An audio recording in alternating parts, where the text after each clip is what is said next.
Yes. What is up, everybody? And welcome into the Golasso America YouTube channel and the Golasso Network. Let's get after it. Yes, we are getting into a fun show today for your favorite average to good podcast. Call it what you want. I'm Jimmy Conrad alongside Charlie Davies and Tony Meola. And guys, we have a great show. First and foremost, we're going to preview Saturday's friendly for the U.S. against Paraguay in Philadelphia. I really like this Paraguayan team, and I think it's going to be a really difficult opponent for us. We'll get into that in a little bit.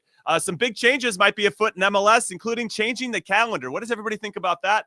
Let us know in the comments, of course. And then Christian Pulisic goes on to endorse Gio Reyna and Mauricio Pochettino's cultural revolution with the team. A lot to get into. But before we get into that, Chuck, you're looking great today. I just want to talk about your energy, your aura. How are things? You know, I'm feeling the fall. I'm a fall guy. So there's something about being in New England when the autumn hits. My energy is high. I'm just at one with nature. Life is flying. The boys playing, indoor soccer in New England. So for me, all is well. Plus, we got the World Cup to work up to. I know it's happening. I'm in it. Yeah, I'm feeling it. I'm vibing. It's inching closer and closer. By the way, watch party on Saturday with the American Outlaws of Boston.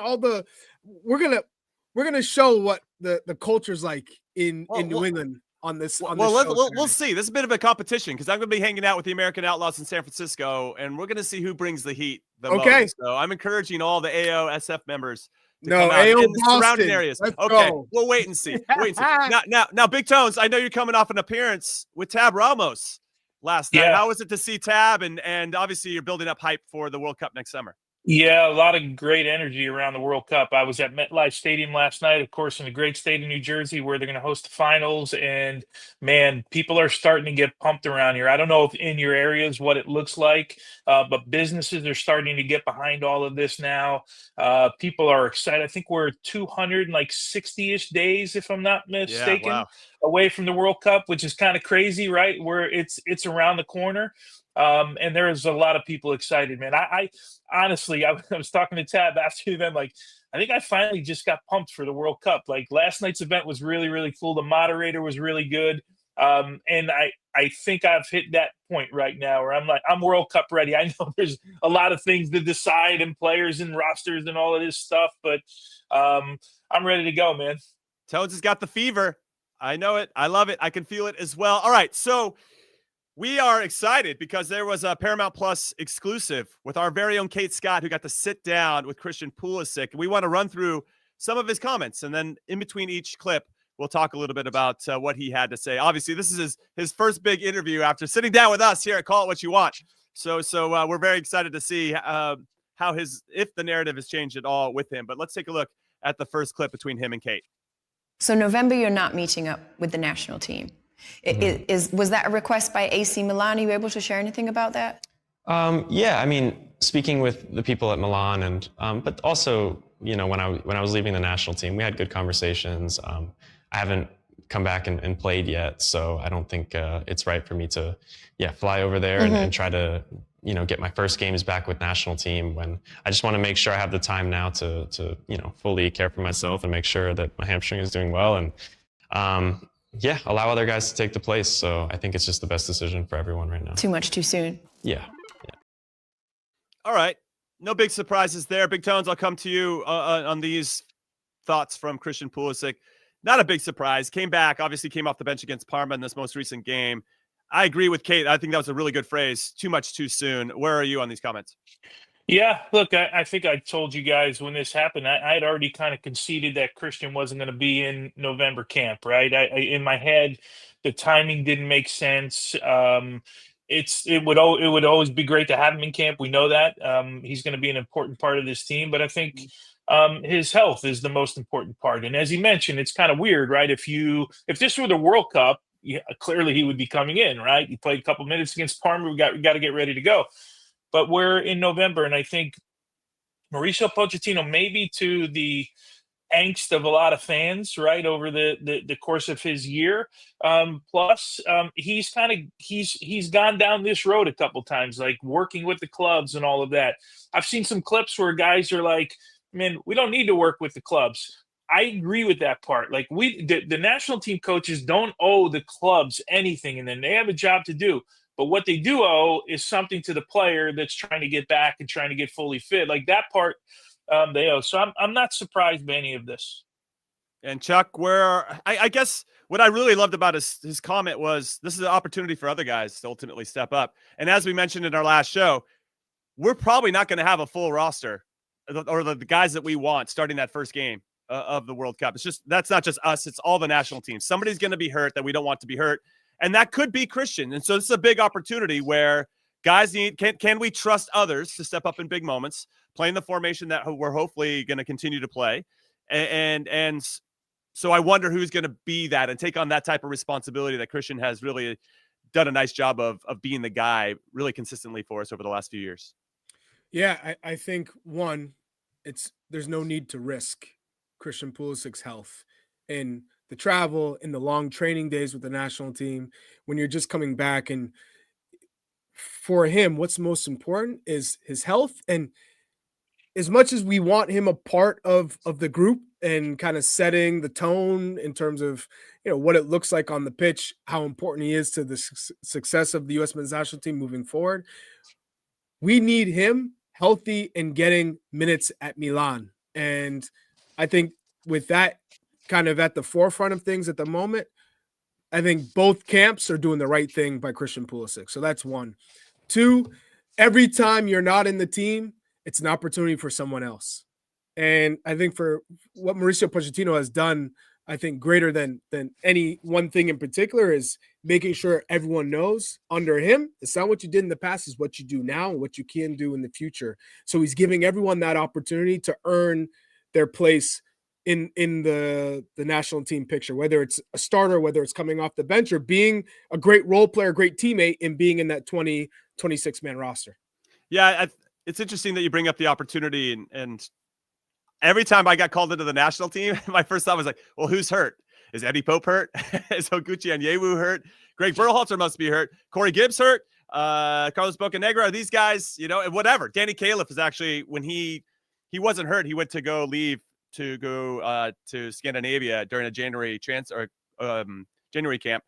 And that's why I got called in. So yeah, you always have to take your opportunity. And to your point, can you make the most of those opportunities when you do show up? And against some very good opponents in this window, if you can have some success against these guys, and I think it could go a really long way to potentially changing the narrative around you if you're on the precipice of making the team. All right, that was clip number one. We got another one. This is Christian Pulisic on Gio Reyna's return to camp. Let's see what he had to say.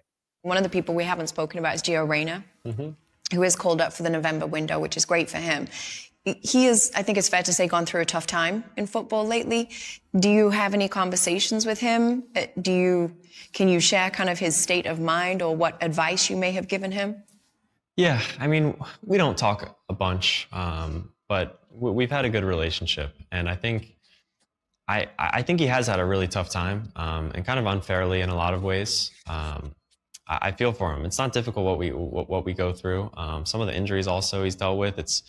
It's really hard. And with the national team now, also seeing him on the roster, I think it's really exciting for him. I will say, when I have him on the field with me on the national team, I always feel a lot more relaxed. I feel like he's a really, really good player. And I think that's not a crazy take. I think a lot of people see that. Yes. So I just tell him to stay patient. I mean, he's a guy. Just too much of a spotlight. Yeah. I mean, he's a guy that's gone through a bit of a tough time. He'll admit that, but that doesn't mean that he can't, he can have really good things ahead. And then people put pressure because, and I get that too, because he had such a crazy start to his career where he was doing unbelievable things at 17 years old. And then you expect Which is the same thing you talked about, yeah, right? Then all of a sudden, you go to the national team and people are like, you need to be that guy. You need to perform for us right away. And it's like, it's not that easy. There's a lot of factors and things that he has to work out. And I do think it's been unfair. But I think he's gonna come around and people are gonna see that soon. All right, that's Christian Pulisic. Now, before we get into his thoughts, Mauricio Pochettino also added that, and he said this to Fox Sports, Mauricio Pochettino, we're going to make very clear in Reyna's case that the past is in the past. Now we give the opportunity to this guy to show that he's more mature and that he'll behave in the way that we expect and then perform. Also, Gio Reyna's birthday today. Happy birthday to Gio. Happy birthday. Happy birthday, Gio. I'll come to you first on this, Chuck. Yeah. Nice to see that Christian meeting him empathetically, right? Like, hey, I understand he went through a tough time. I've gone through some tough times too. He's working through it. When we see him at his best, he can obviously be an asset. I'm paraphrasing here. We just heard it, but it's nice to see him kind of have Gio's back in this sense. I'll pose this question to you both, actually. If you are the leader of this group, how else would you answer that question? Right? I think, if anything, we're seeing a mature leader in Christian Pulisic and hearing how he could relate to Gio Reyna in a lot of ways, showing empathy because he has had a difficult situation. But for me, he just showed, okay, one, they're not close in the way that he they don't talk often, right? So put that aside. They're not tight. But I think what Christian Pulisic did really well is he kind of took it off everyone's plate in terms of how they view Gio Reyna. If he's a negative to the team, that's not the question. The question is, can he stay healthy and can he contribute? Because we all would want him to. And I also think when he's talking about when I'm playing on the pitch with Gio Reyna and I have this kind of comfort, it's because Gio Reyna is good on the ball. He can take that load off of Christian Pulisic having to get on the ball and create and dribble and keep the ball. Because when Gio Reyna's on the ball, he buys more time for everyone else because he's that good on the ball. But again, it hasn't been consistent. So for me, Christian Pulisic has shown great leadership in the way that he was able to talk about Gio Reyna's situation in a positive manner. All right. And Tones, I mean, just to kind of dig in a little bit more, for Christian to say, I feel a lot more relaxed when Gio's on the field, feels like a pretty big endorsement of what he's capable of. And I ultimately agree with you, Chuck, that when because he can make that final pass, that means that Christian and others can make runs with more intention, or because knowing that that ball can be delivered consistently. Now, of course, we're still asking, or I guess the best way to say it, we're visualizing Gio at his peak, right? Playing to the highest of his potential, which he hasn't shown recently. And I think that's where Mauricio Pochettino comes in and says, well, let's see what he's about. Well, this is pretty much last chance saloon. And we but Jimmy, how can we talk about his peak, when realistically he's at Mönchengladbach. He's not at Dortmund anymore. He's at Mönchengladbach. And he's not starting there. And he went to Nottingham Forest, and that was a disaster. Currently, he's got to build his fitness back up. We're not even talking about Gio Reyna playing 90 minutes every match, and then we're saying, hey, he's shown spurts here. It's been inconsistent. He isn't at the level yet to play full matches as a midfielder. In his position, that's typically where you have to go 90 minutes. We're not talking about a substitution or a substitute. This is somebody who's got to be 90-minute ready when you're playing in that role that he'll be responsible for. So I think when we talk about first and foremost, let's talk about health. And then we can talk about consistency with playing time and consistency with creativity and the end product. So would you even start him in these two games? Let's just kind of speak. We'll get into lineups in a little bit, but would you even start him in these two games knowing that he's not match fit to do it? I mean, that's not really on the national team to get someone fit for their club. No, it is. So in the past, Jimmy, we've seen guys who aren't getting significant minutes with their club get significant minutes with the national team to build up their match fitness, right? We've seen that in the past. It wouldn't be a first time thing. But what I would say is where realistically we could see Gio Reyna have an impact for next summer, given where he is now, is coming off the bench and giving you something, right? Especially, let's say you're down a goal, a team is sitting back, you need that creativity. Right. That's something where he could come in and be an added bonus for the U.S. men's national team. Let's say you're playing against a team that is defending from the very beginning. They're not as fluid and they're not as attack minded as we would want, and they're not giving us space. You need Gio Reyna to break down a team coming in for the last 30. That makes sense. Yeah, I don't even think he's able to play for let's say 75 minutes for the U.S. men's national team at the moment. So if there was a game he would start, I would expect him to start in the second game of this this two match window versus the first. Well, what's interesting is the last time he played 90 minutes is against Uruguay in the Copa America last summer. So the last time he's played an official 90 minutes, Gio Reyna, was July 2nd, 2024. That is a long time ago. Where do you see him starting? If I don't see him starting. I don't see him starting in either game. Like if I'm going to bring Gio Reyna and I'm forecasting as Mauricio Pochettino, I'm not probably starting this guy. I don't know what's going to change over the next 6 months. If he can't break into a Borussia Mönchengladbach team now, maybe he does. I'm hopeful that he does. It'll make it, these are good problems to have as a coach where you have multiple options. But I agree with you. I think he's going to be situational. Maybe if we have an opponent, maybe we run into a Cape Verde or in one of the smaller nations that are making the World Cup for the first time. They're going to put everybody back behind the ball. And you're like, okay, Gio makes a lot of sense against this particular opponent. But ultimately, I see him as a super sub coming on and solving problems for specific situations. And they need to evaluate his attitude. Can he manage that? Is that somebody that you can trust and is not going to disrupt the group like we obviously have experience with before in the 2022 World Cup? I do want to add this because it's a great question. The YouTube comments from Mark Morante. How would Gio Reyna fit in this new formation? It's actually a dream come true. Yeah, I agree. For Gio Reyna, you're playing with double tens. We saw early on with Berhalter when Gio Reyna was playing, he was playing in that wide wing position, a winger coming inside, but you're starting out wide. And then sometimes in that position, you got to get down the line. You got to use your pace. That's not Gio Reyna's strength. Yeah. Playing in the space is not what Gio Reyna wants to do at all. Gio Reyna wants to get the ball to his feet. He wants to be central. He wants to play between the lines. So when you're playing with 2 10s, not only is he central, but he has options. Both the two guys, the one that's playing alongside him, which would be Christian Pulisic, the striker, which would most likely be Balogun, and then you're talking about 2 outside wing backs in Anthony Robinson, in Serginho Dest and Timothy Weah, whoever they are. But that's a match made in heaven for Gio Reyna when we're talking about this new formation. So it would be fantastic if we could see him, look match fit, look confident, and get the minutes needed to kind of boost his stock in this camp. I think that's first and foremost for Gio Reyna. He wants to come in and say, how can I guarantee myself to get another look? And I mean, the writing's right there. The proof is in the pudding for Mauricio Pochettino. He said, I want to see his attitude. Forget about the past. He's not even talking about his quality on the pitch. Everything that he mentioned there is off the pitch. Right. So I think that's got to be his main focus is, hey, let me show I want to be here. I'm going to do whatever it takes. I'm going to be first to every meeting, first on the training pitch, be super complimentary and positive, and work my butt off. Then kind of let the rest take care of itself. Yeah, really well said. All right, one last clip from Christian Pulisic. He's talking about the culture under Mauricio Pochettino.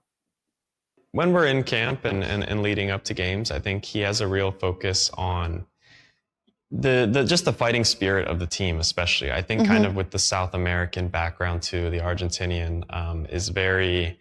I mean, you can see when they play. I mean, it's feisty. They have.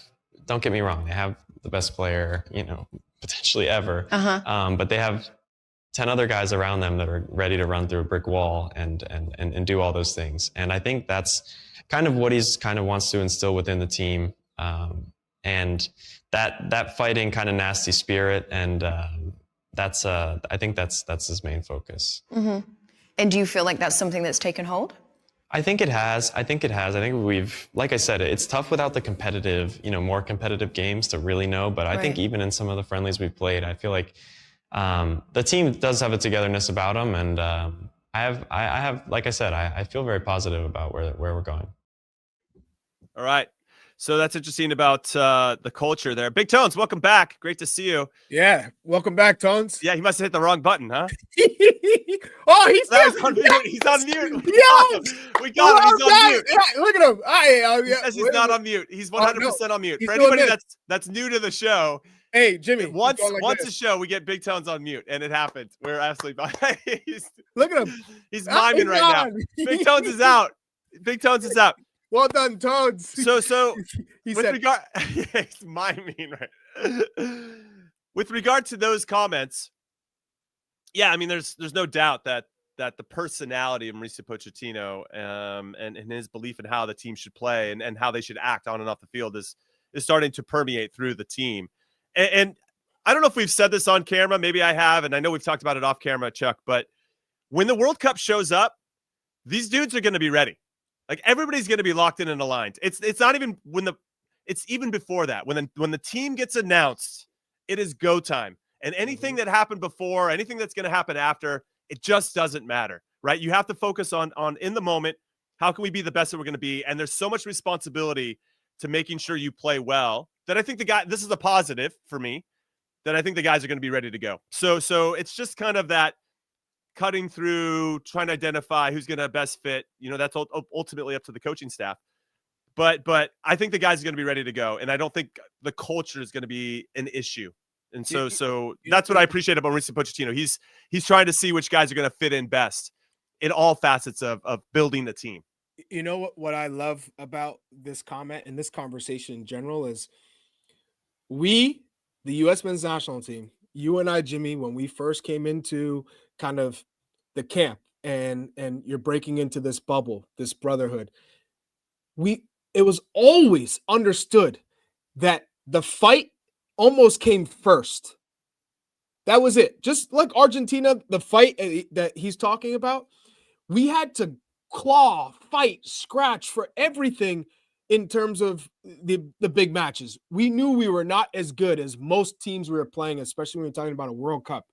But where we made up for it was that togetherness, the attitude, the mentality. I think what Pochettino is trying to do is say, guys, there's a lot of you playing at big clubs and you're playing amongst some of the best players in world football. But when you come together for the national team, there's almost like this false sense of comfortability that we've made it. We're playing at the biggest clubs. We're getting the biggest checks. And we've lost a little bit of that. There's no doubt.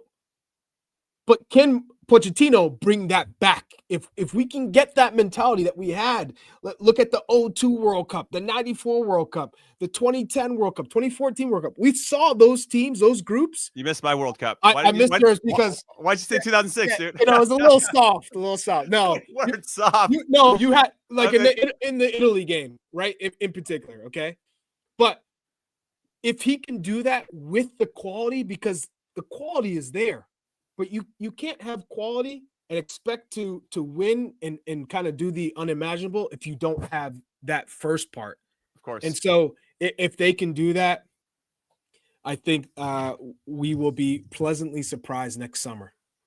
All right. Again, this interview with Christian Pulisic and Kate Scott is a Paramount Plus exclusive that you can catch in full on our CBS Sports Golazo YouTube page. I look forward to getting to see all of that in the near future. All right, we are going to take our first break. A call what you want. When we come back, we're going to break down everything you need to know against our first opponent in this window, Paraguay. So keep it right here.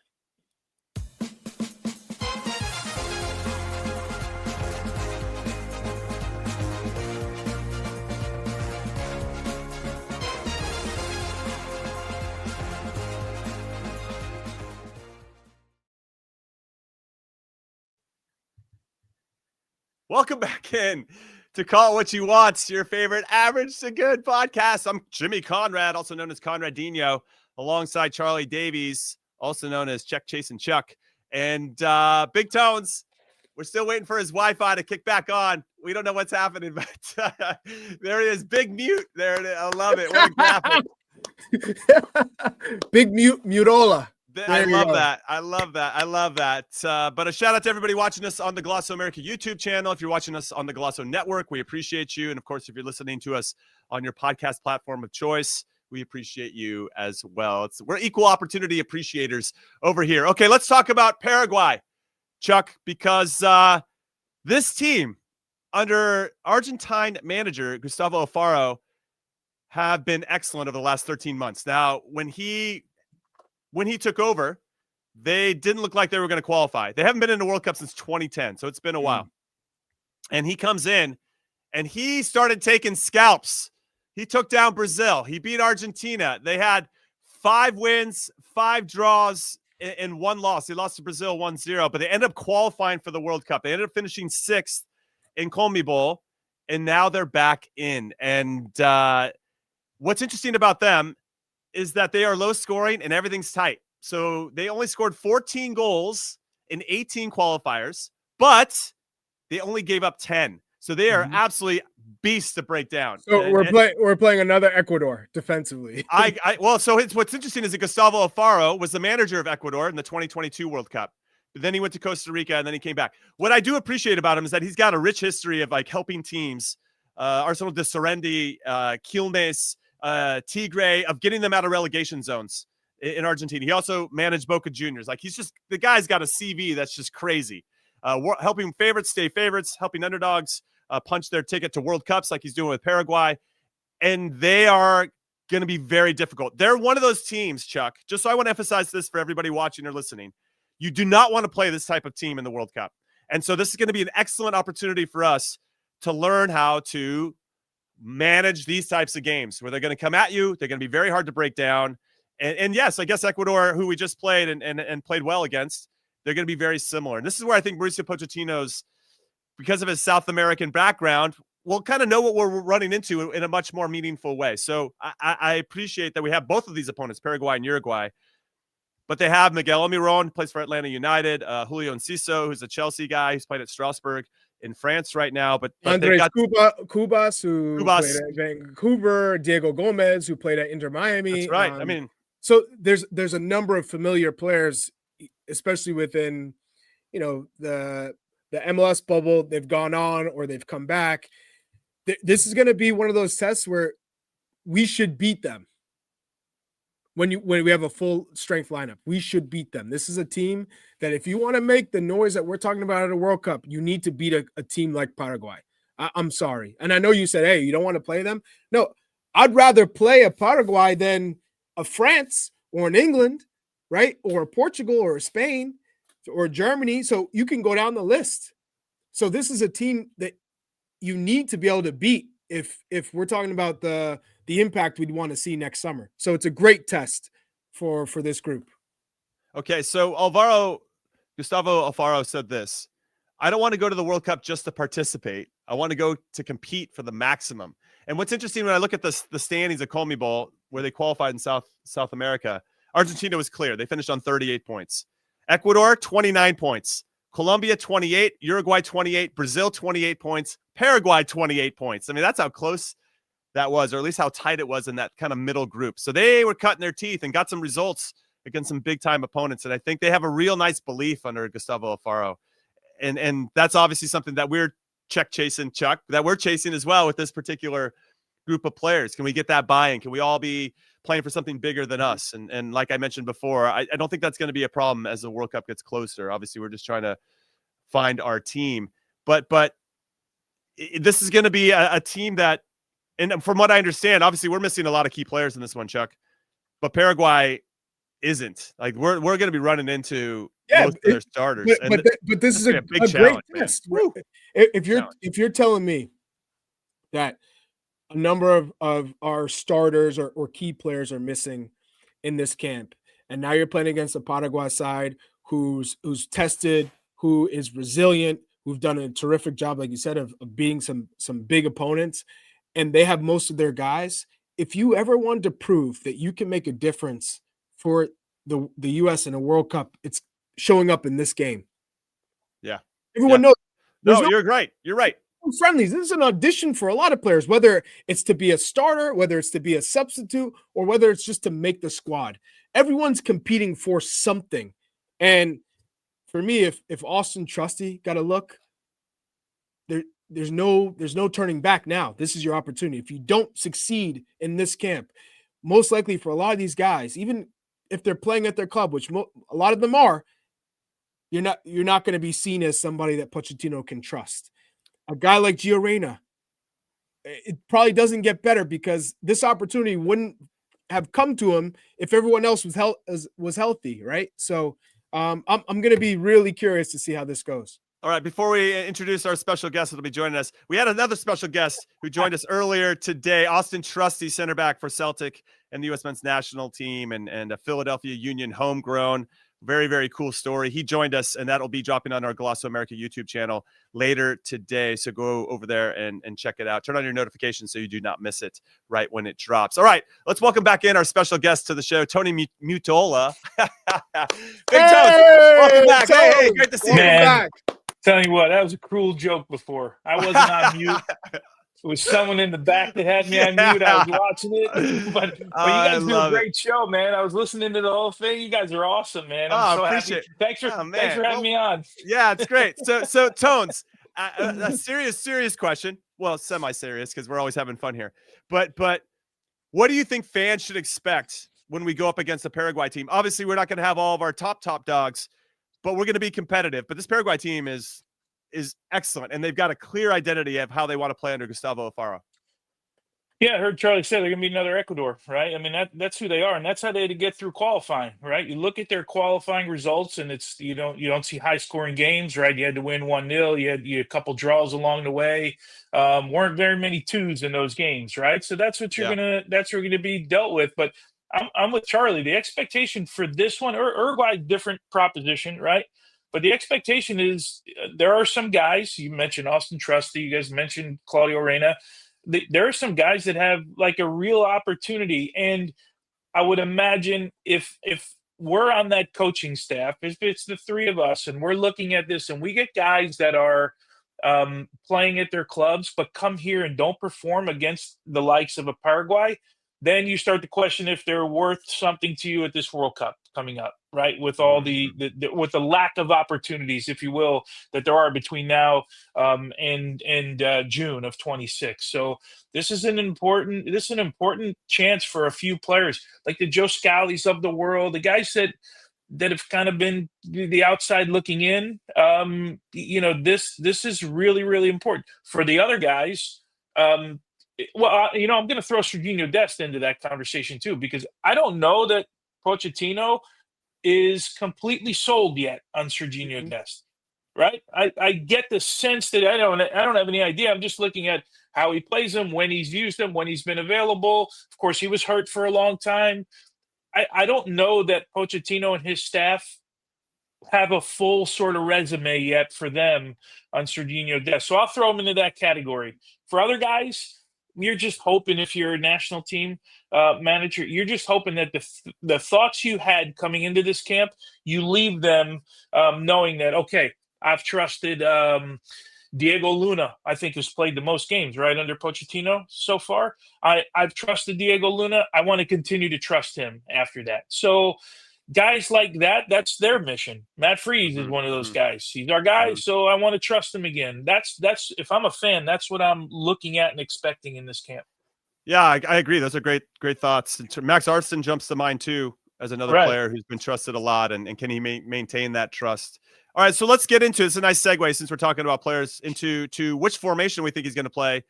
We had our crack staff behind the scenes put together some rosters. We'll start with the back three. Boy. Will Pochettino elect to go with a back three again? I can't wait to see Ivis' starting 11. What do we got? Ivis. We'll see if we have to take away his Lifetime Achievement Award after we see some of these lineups. Seriously. But so projected 11. So this is what we have. So Matt Freese in goal. I think we can all agree there. He has McKenzie on the right, Miles Robinson in the middle of the back three, Tim Ream on the left.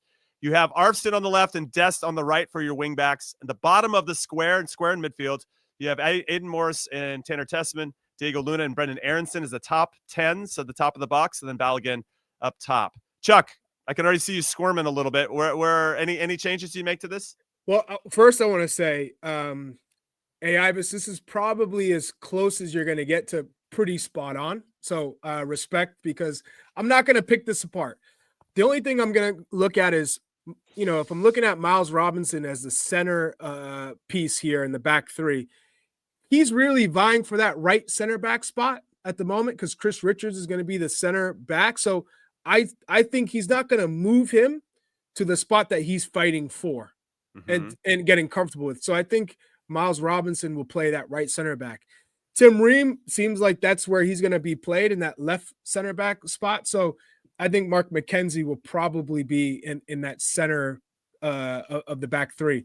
And then is Aiden Morris, do you think he's ahead of Christian Roldan at this moment under Pochettino? I don't think so. So I think it would be Roldan and Tessman. Dest on the right, Arfson on the left, yeah. And I think Luna and Aronson are playing, those are the two guys that I think he's going to go with, and Balogun up top. So job well done, Ibis. Wow, that's giving some flowers. Tones, I want to get your thoughts on this, but I'll jump in and say that I wouldn't mind seeing Trusty play in the Ream spot. Let's leave Ream for one of the two games, but let's throw somebody new in there. I agree with you putting Miles on the right and McKenzie in the middle. And I think putting Trusty on the left would be something I'd want to see. Like, we're going to bring him in, and he's a left footer that can hit that big switch if we need, with a natural big switch without having to pull over to his right and make it a little bit more predictable. I like that a lot. I think everything else is good. I think Roldan will probably start next to Tessman. So I agree with that switch there, Chuck. And then I wonder if maybe Luna just stays as the lone 10, and then you go 2 strikers. So that would be the only thing where you could maybe have a Balogun Haji right or a Balogun Ricardo Pepi. I'm curious as to maybe we see more of a 3-5-2 than the 3-4-2-1. But that would be the only thing I would consider tinkering with. How about you, Big Tones? Yeah, going with a single 10, that would be a big change, going with 2 strikers from what we've seen, right? Well, one of them could drop in and be more of a false, right? But I know. But who is just that guy though? Like, you could do it. Who do Haji we have? Stone, he can play. He can play off the shoulder. Yeah, I'm not saying it's his best spot. I'm just saying he could. Yeah, I think that would be a massive change if we went with 2 strikers. Like, that changes the whole dynamic of all of this, right?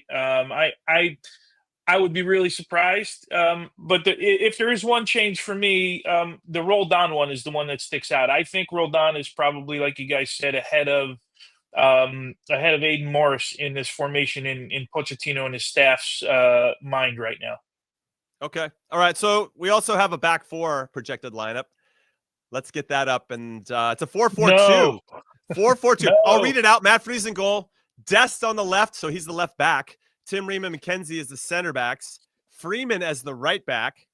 Okay. Now continuing in the 4-4-2. Here's the midfield. You got Luna on the left, Aiden Morris and Tessman in the middle, Aronson on the right, and Haji right and Balogun as the 2 strikers.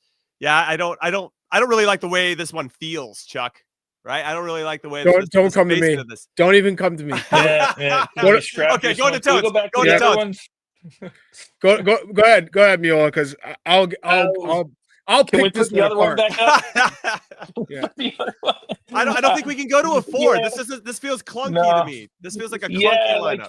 We have no attack in the middle of the field. No wingers. We don't have wingers here. No, yeah. Can I vote no on this one? Am I allowed? Yeah, you can absolutely vote no.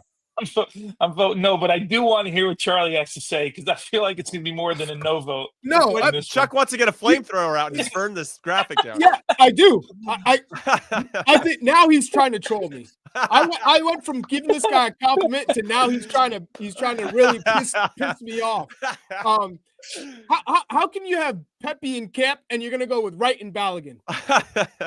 And that's just the cherry on top. But no, this is not the way. So Chuck, let's stop there. Yeah. Let's say 2 strikers. So your preferred 2 strikers would be Balogun and Pepe. If we elected to do it, it'd be Balogun and Pepe. Yes. Okay. Well, explain yourself. One, I think they complement each other extremely well. Pepe again is on the outside, having to work his way back in from injury, but every time he's on the pitch, the guy makes a difference. He scores, he assists, he makes great runs. And I think with Balogun, that will create a lot of space for the wingers, for the central midfielders. But again, that's if we played a 3-5-2, or I'm not seeing all of a sudden out of the blue Pochettino go, oh, we're going to 2 strikers. Okay. I just want to make sure that for remember Pochettino, about the nuance. Yeah, but think of Pochettino's typical basic tactics outside of the national team. It's always been a 4-2-3-1. So if he's already taken a risk and a change of his philosophy by going to a back 3 with this group, because I think he's finally realized this is what's going to get the most out of the player pool that I have. So in doing that, you're telling me he moved on from his 4-2-3-1.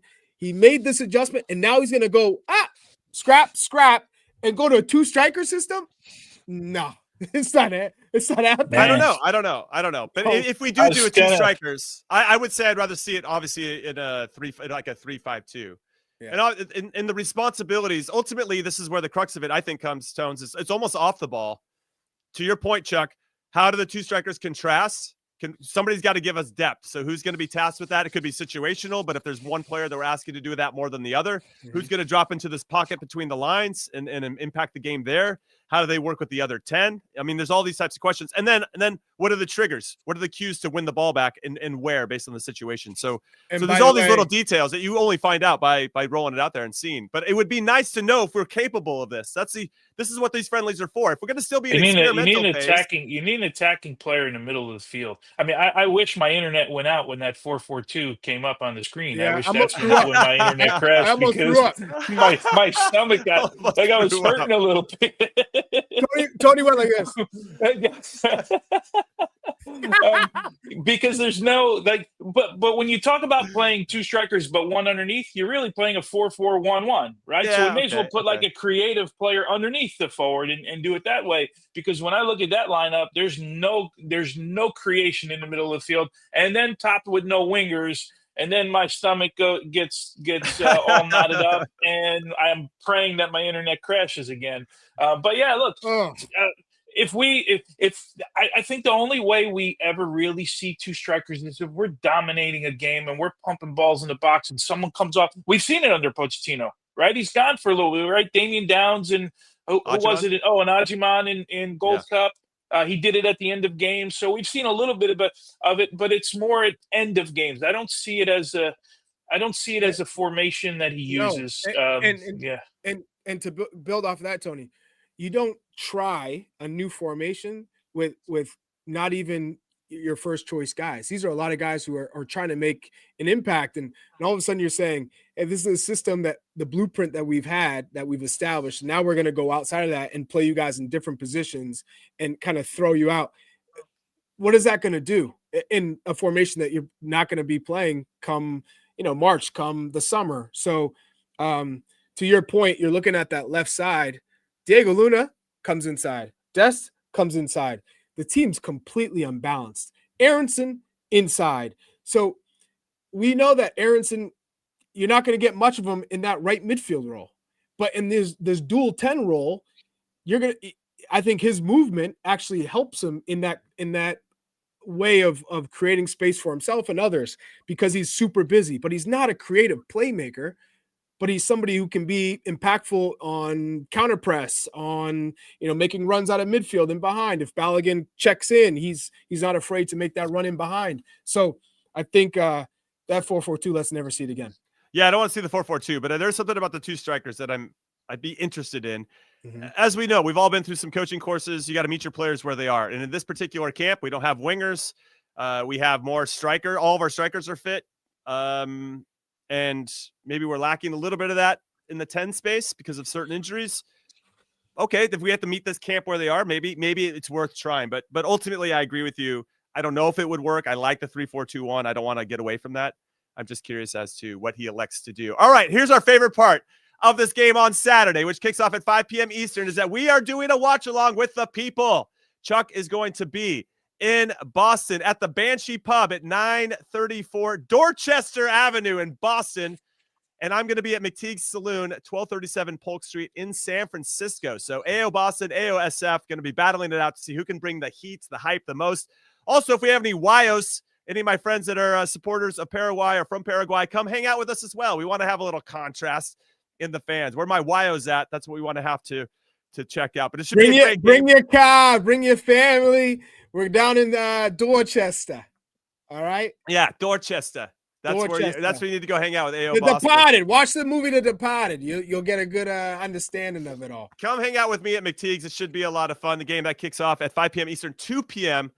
Pacific time. So you get that calendar right. All right, we're going to take our last break and call what you want. When we come back, the MLS is voting on potentially some new rules, format changes, schedule changes. Wow, we have a lot to talk about. So keep it right here.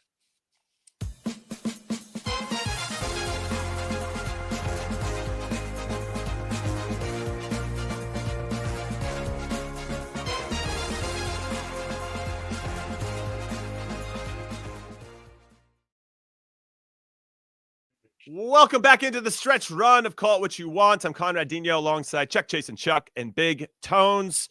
And apparently MLS owners are sitting down to vote today on some pretty significant rule changes, format changes, schedule changes, as I mentioned before the break. And let's just start with the schedule change. So this has obviously been talked about, but now they're actually deciding on it. And Tones, you've been around since the very beginning. I want to get your thoughts on this.